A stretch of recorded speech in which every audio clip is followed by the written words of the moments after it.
salah satu pondok pesantren tertua di Indonesia yang berada di Sumatera Utara.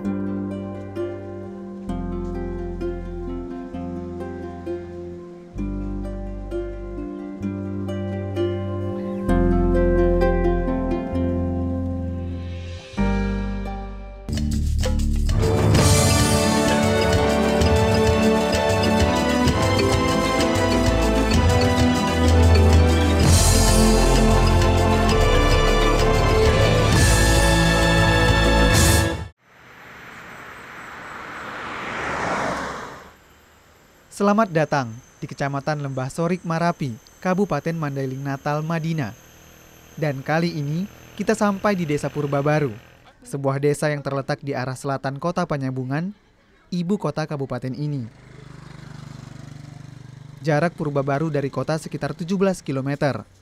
Mayoritas penduduknya adalah masyarakat Muslim, sehingga daerah ini ramai dengan aktivitas keagamaan.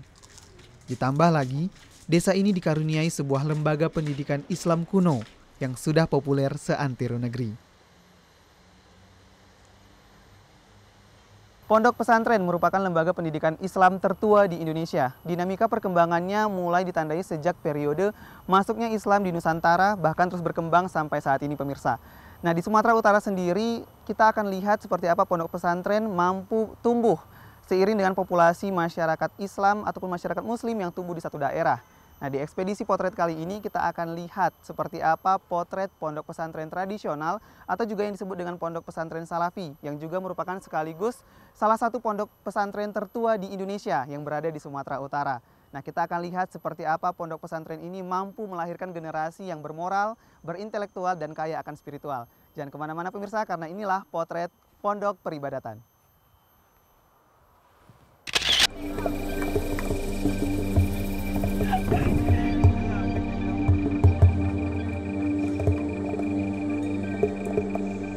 Lembaga pendidikan Islam sudah lama berurat akar di negeri ini. Ada banyak versi mengenai asal-usul munculnya di Nusantara.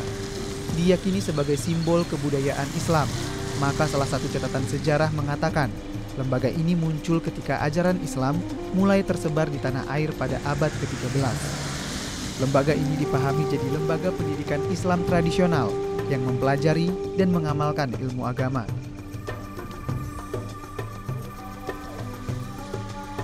Umumnya pesantren memiliki tipologi yang sama, dipimpin dan diasuh oleh seorang kiai yang menyelenggarakan pengajian di lingkungannya. Para santri pun mulai mendirikan pondok-pondok hunian untuk mereka. Dan komplek ini disebut pondok pesantren.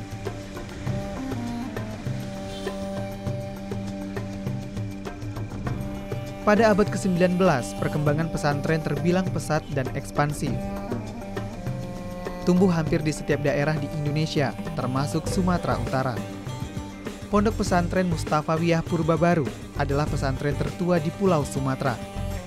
Usianya kini sudah memasuki 1 abad lebih, sejak didirikan tahun 1912 oleh Syekh Mustafa Husain Nasution. Pemirsa, karena saya sudah berada di sini, kita cari tahu tentang pondok pesantren ini. Assalamualaikum Pak Jul. Apa kabarnya Pak? Akhirnya ketemu juga di sini ya Pak ya. Boleh saya duduk ya Pak ya?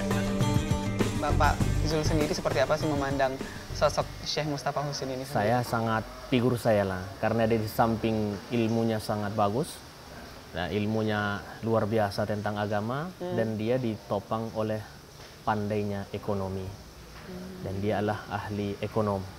Jadi Mustafa Husain ini adalah ahli ekonomi. Untuk mengembangkan pesantren dan ini memang benar-benar dia adalah ahli ekonom. Wah, luar Jadi biasa. samping ilmunya agama sangat mantap, tapi di bidang ekonominya, bisnisnya sangat luar biasa. Seperti apa sehingga pondok pesantren ini bisa hadir di Purbabaru nih Pak? Oh, di Purbabaru kan masyarakatnya menerima. Masyarakat Purbabaru ini sangat lapang dada menerima Syekh Mustafa Husain dari pindahnya dari Tanobato ke sini, dan ada juga hubungan keluarga di sini, keluarga dia di sini. Jadi terimalah di pesantren di desa Purbabaru ini kita ini. Jadi seperti apa nih Pak manfaat Mustafawiyah yang dirasakan oleh masyarakat sekitar di desa Purbabaru ini sendiri? Oh ya, sampai sekarang kita di masyarakat sekitar kita di sini, bukan saja di daerah Purbabaru ini, daerah tawaksel lah kalau ada yang memerlukan kita di sini, kita kasih. Tentang penyelenggaraan fardu kifayah jenazah. Kita siap dari Mustafawiyah, gratis. Luar biasa. Sama dengan pengajian gratis. Dan juga kalau ada orang yang merangkat haji, Mustafawiyah Purbabaru siap membimbingnya untuk pembelajaran manasik gratis. Pak, ya? Gratis juga, gratis Pak. Itu juga untuk bantuan masyarakat. Jadi benar-benar untuk pengabdian masyarakat. Untuk pengabdian masyarakat.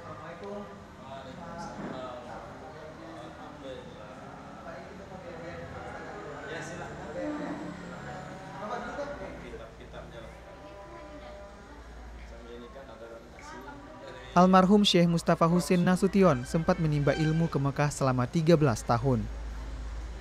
Sekembalinya ke tanah air, ia mendirikan Mustafawiyah dan getol mengajarkan akidah Ahlu Sunnah wal Jamaah bermazhab Syafi'i.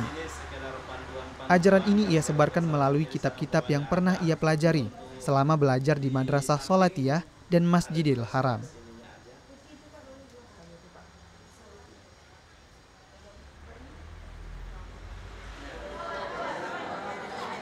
Pondok pesantren Mustafawiyah memiliki lebih dari 11.000 santri, meliputi 7.000 pokir atau santri laki-laki dan 4.500 fatayat, sebutan untuk santri perempuan.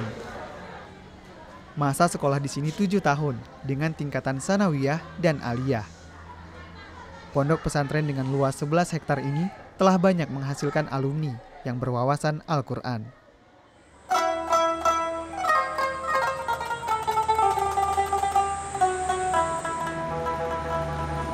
Awalnya pesantren ini didirikan di Desa Tanobato.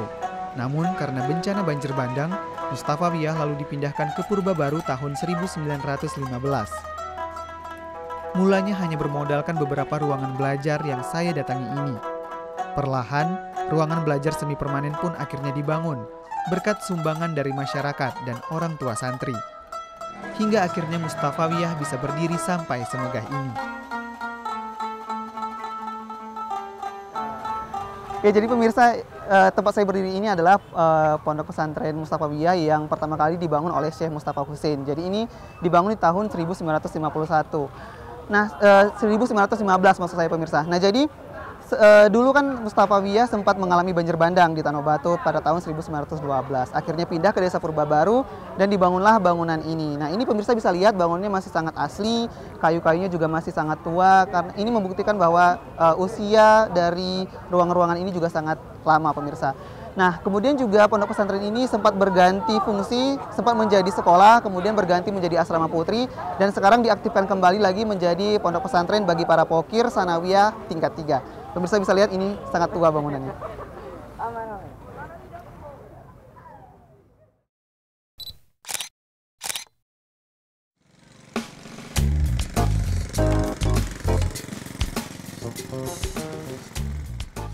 Umumnya pondok pesantren berada dalam satu komplek besar yang tergabung menjadi satu.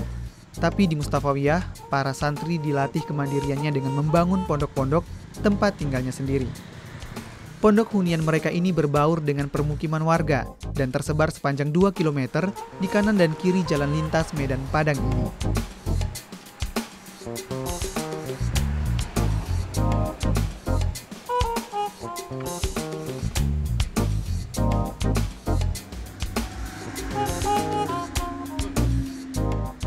Gubuk tempat tinggal santri ini terbagi dalam beberapa komplek yang dinamai Banjar.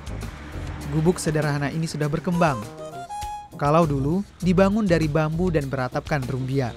Ukurannya rata-rata 9 meter persegi dan dihuni oleh 4-5 orang pokir. Disinilah pokir mengisi hari-harinya, mengaji serta mengkaji ilmu-ilmu agama.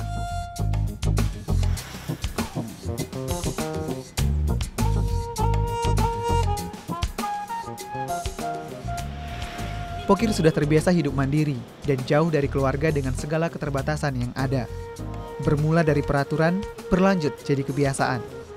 Salah satunya kerja bakti membersihkan lingkungan seminggu sekali di masing-masing banjar.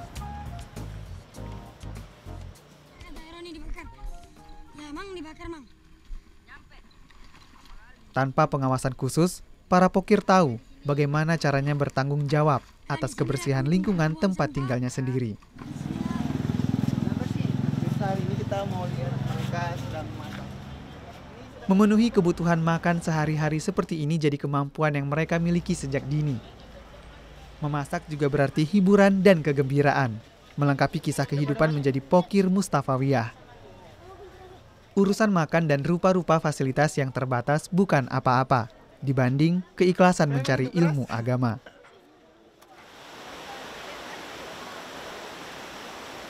Tidak jauh dari pemondokan, ada sebuah sungai yang airnya bersumber dari Gunung Sorik Marapi. Aliran air Singolot ini melewati beberapa desa dan berakhir di Desa Purbabaru. Sungai ini dimanfaatkan untuk segala kebutuhan sehari-hari sebagai tempat mandi cuci kakusnya masyarakat dan pokir di desa ini.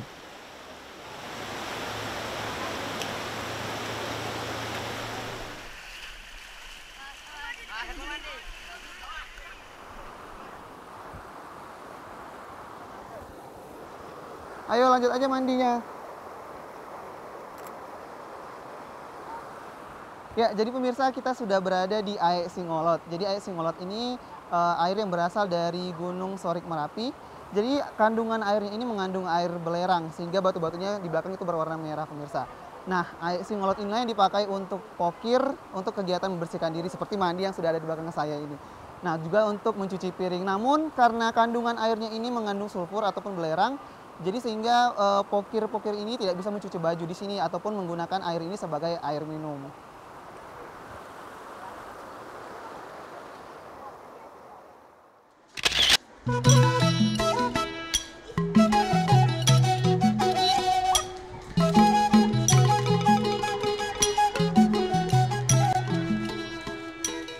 Berbeda dengan pokir, Fatayat tinggal di asrama yang berada di dalam komplek utama pesantren Mustafawiyah. Meski demikian, layaknya pokir, Fatayat pun melakukan aktivitas kesehariannya seperti biasa di sini. Hanya saja, dengan sistem yang tertutup, segala aktivitas Fatayat akan jauh lebih mudah diawasi dan diarahkan.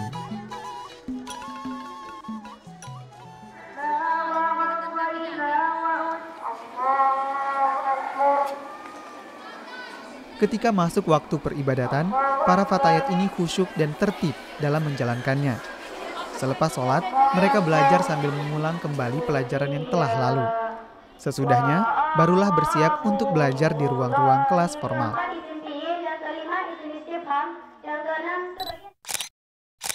Assalamualaikum Pak Arda. Apa kabarnya Pak? Sehat? Ada berapa kelas Pak itu? Ya, kira-kira muridnya ada 2.000 orang. 2.000-an? 2.000 orang itu. Kurikulumnya sendiri nih Pak, apa sih Pak yang berbeda dari pondok pesantren lainnya nih Pak? Bahwa di Mustafawiyah itu kebetulan diterapkan 3 model kurikulum. Yang pertama, kurikulum warisan dari pendiri Mustafawiyah. Yang kami istilahkan di sini dengan kurikulum klasik. Yaitu murni sejak 1912 sampai sekarang masih diterapkan. Jadi ini bertumpu pada pembelajaran ilmu-ilmu keagamaan Islam yang disimpan dalam bahasa Arab yang disebut biasa dengan istilah kitab kuning. Jadi ini tetap kami pertahankan karena kami melihat bahwa ini sangat efektif untuk bagaimana bisa memahami ilmu-ilmu keislaman itu dengan benar secara mendalam. Kurikulum yang kedua di sini kurikulum SKB 3 Menteri untuk tingkat sanawiyah dan aliyah. Sehingga dengan ini nanti anak-anak bisa pada saat nanti mereka tamat dari Mustafawiyah bisa memilih untuk melanjut ke perguruan tinggi negeri. Apakah perguruan tinggi yang agama seperti IAIN ataupun perguruan tinggi umum seperti jadi itu. Ada 2 pilihan ada ya Pak, dua pilihan. umum dan jadi tergantung kepada minat dan kemauan anak-anak serta kemampuan mereka. Yang terakhir ada kurikulum Salafiyah SKB 2 Menteri. Jadi bedanya dengan SKB 3 Menteri bahwa SKB 2 Menteri yang namanya Salafiyah nanti pada saat mereka tamat hanya bisa melanjut ke perguruan tinggi agama saja. Dengan arti tidak bisa melanjut ke perguruan tinggi umum. Apa nih Pak yang ingin dibentuk oleh pihak Mustafawiyah dalam diri anak-anak untuk kedepannya nanti sebagai orang yang seperti apa nih Pak? Jadi target tujuan dari pendidikan Mustafawiyah adalah untuk mencetak anak-anak yang berakhlak karimah, berakhlak mulia. Kemudian mempunyai wawasan keilmuan yang memadai terutama di bidang keagamaan. Kemudian mampu beradaptasi di negara tercinta Republik Indonesia. Wow, ya, yang Bhinneka Tunggal Ika ya. Yang toleran terhadap segala permasalahan yang ada di negara terutama yang menyangkut dengan masalah keagamaan.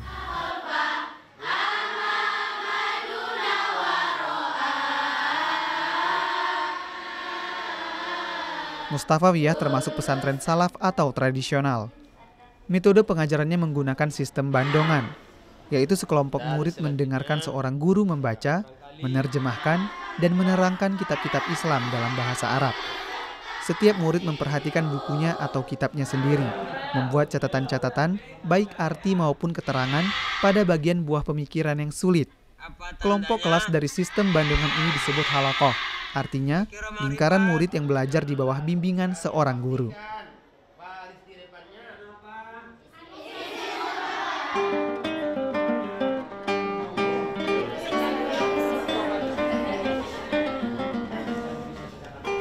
Selain sistem belajarnya, sumber materi ajar di sini masih menggunakan kitab-kitab Islam klasik dan tidak berbaris dan kertasnya berwarna kuning, disebut kitab kuning. Kitab karya ulama terdahulu ini menganut faham Syafi'iyah yang berisi tentang ajaran-ajaran agama Islam.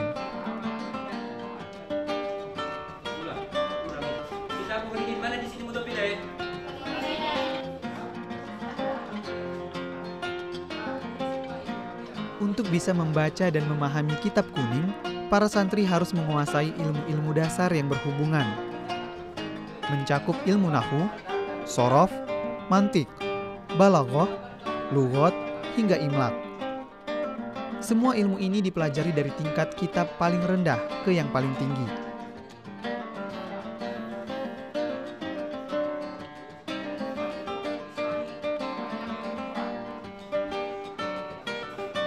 Di tingkat penguasaan kitab kuning, pesantren Mustafawiyah jadi salah satu yang terbaik di Indonesia.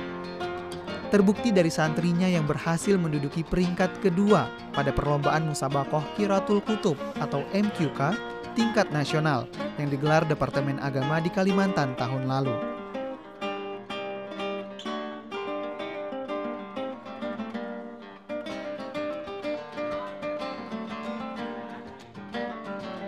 Pesantren identik sebagai pusat pengajaran nilai-nilai agama Islam murni. Dalam perkembangannya, pesantren ternyata ikut memperlebar wilayah garapannya. Selain kurikulum berbasis keagamaan, Mustafawiyah juga mengajarkan pelajaran umum seperti bahasa Indonesia, bahasa Inggris, matematika, dan IPA. Bisa dikatakan pengajaran ilmu agama dan ilmu pengetahuan umum berbanding 75-25%.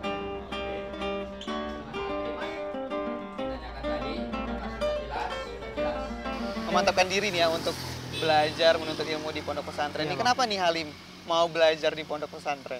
Karena di pondok pesantren ini banyak sekali yang salah satunya pelajarannya itu tentang menyangkut dunia dan akhiratnya, Bang. Nah, dari semua mata pelajaran ini yang agama dan yang umum, apa nih yang paling Halim suka? Yang salah satu yang saya sukai, Bang, itu fikih sama tauhid. Fikih sama tauhid. Kenapa tuh suka fikih dan tauhid? Karena fikih ini mencakup tentang hukum semua, Bang. Kalau tauhid itu menyangkut tentang ketuhanan Allah Subhanahu wa taala, Bang. Kalau boleh tahu sendiri, jadi kalau misalnya pilihan nih memilih pesantren sebagai tempat untuk menuntut ilmu, ini pilihan dari siapa? Apakah ada perintah dari orang tua atau memang dari kemauan Halim sendiri? Dari kemauan hati tersendiri, Bang. Hati sendiri Iya, ya. Bang. Nah, kenapa juga memilih Mustafawiyah ini sebagai pesantrennya? Kan mungkin banyak ya di luar sana pesantren. Nah, ini teman-teman semuanya milihnya di Mustafawiyah. Kenapa? Ya, Bang. Salah satunya pembelajarannya itu guru yang waktu menerangkan itu banyak sekali menebarkan berkah, Bang. Di dalam lokal itu. Setelah keluar dari lokal itu kadang hati nih, oh, ayah ini masih bilang kayak gini. Oh, jangan lakukan yang ini, sholat terus gitu.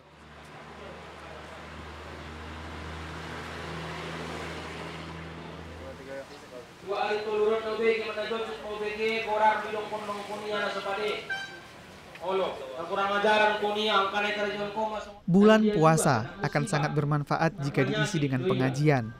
Saya melihat jamaah membanjiri aula serbaguna Mustafawiyah. Ternyata ini adalah kegiatan pengajian yang rutin dilaksanakan pesantren Mustafawiyah setiap hari Rabu.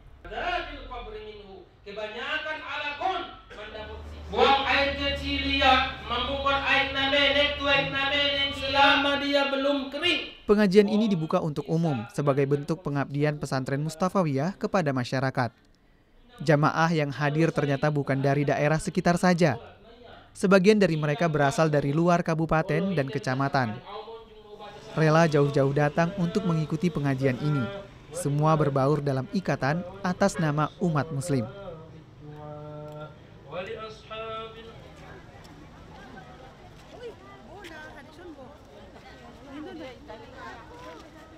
Oh, saat itu kenapa Bu terpikir untuk membuat program pengajian ini untuk masyarakat? Karena gini, kita sekarang ini kan banyak kita lihat ajaran-ajaran yang menyimpang. Karena kita dari ahli sunnah wal jamaah. Jadi kita berpedoman ahli sunnah wal jamaah, makanya kita pikir supaya ibu-ibu dan orang-orang tua yang di sekeliling ini jangan terpengaruh dengan ajaran-ajaran baru. Materi yang disampaikan saat pengajian ini apa saja Bu yang disampaikan oleh ustadz-ustadz kita di sini untuk masyarakat? Kalau materinya yang saya lihat sampaikan di sini hanya untuk kepentingan pribadi, terus masalah-masalah hukum zakat, hukum tauhid, gimana fikih, supaya mereka itu kalaupun sudah tua, kadang kan ada yang tidak kita tahu jadi tahu. Benar. Karena di fikih itu kadang kan semakin kita pelajari semakin banyak yang kurang pada diri kita.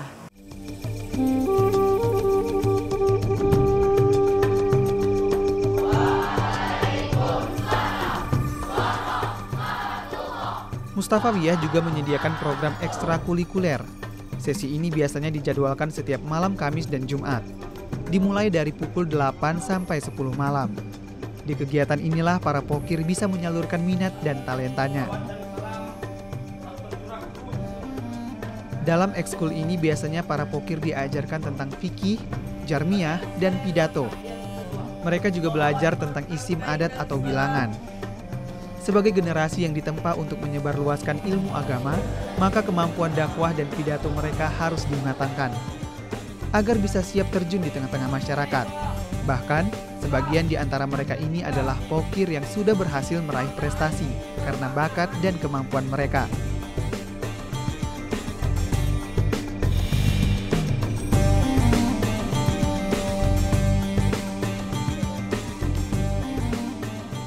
Selain ekskul, beginilah keseharian mereka di waktu malam menjelang. Yang tua membimbing yang muda. Aktivitas ini mereka lakukan setiap malam, selepas menyelesaikan jam belajar di kelas-kelas formal. Semua berkumpul di terang cahaya, menutup malam dengan merapal surat-surat suci kalam Sang Ilahi.